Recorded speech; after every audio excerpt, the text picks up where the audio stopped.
আমাৰ পিতৃ মাতৃসকলে আৰু জ্যেষ্ঠসকলে পোনে পোনে মুখে মুখে সংৰক্ষণ কৰিছে অমূল্য কাহিনী আৰু পৰম্পৰা আৰু জ্ঞান।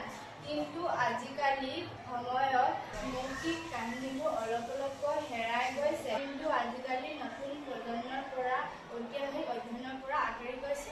সেইবাবে আমাৰ ভাৱনা আমি এটা মোবাইল এপ তৈয়াৰ কৰিবলৈ গৈ আছোঁ, যাৰ দ্বাৰা অডিঅ' ভিডিঅ' আৰু ফটো মাধ্যমেৰে সংৰক্ষণ আৰু ভাগ বতৰা কৰিব পাৰি।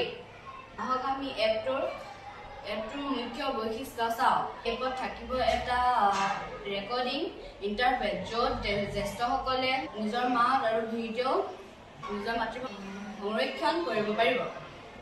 ইয়াত ফটো যোগ কৰাৰো সুবিধা থাকিব, যেনে পৰিয়ালৰ পুৰণি ছবি, সাংস্কৃতিক সামগ্ৰী বা উৎসৱৰ মুহূৰ্ত।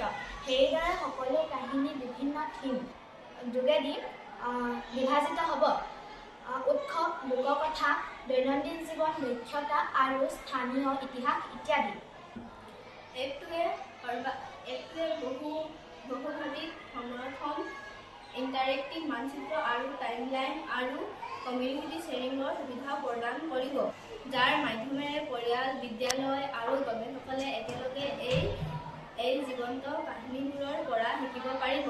এই প্ৰকল্পৰ লাভ বহুত। ই আমাৰ সংস্কৃতি সংৰক্ষণত সহায় কৰে, শিক্ষাৰ উপকৰণ হিচাপে ব্যৱহাৰযোগ্য আৰু সৰ্বাধিক গুৰুত্বপূৰ্ণ, জ্যেষ্ঠসকলক সন্মানজনক মচনদ প্ৰদান কৰে আৰু তেওঁলোকৰ জীৱনৰ অভিজ্ঞতা লাভ কৰিবলৈ।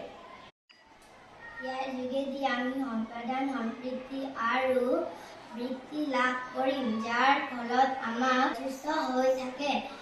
এপে আমাক অতীত আৰু বৰ্তমান হেতুৰ মাজত এটা নিৰ্বাচন কৰে, য'ত যথেষ্ট কঠিন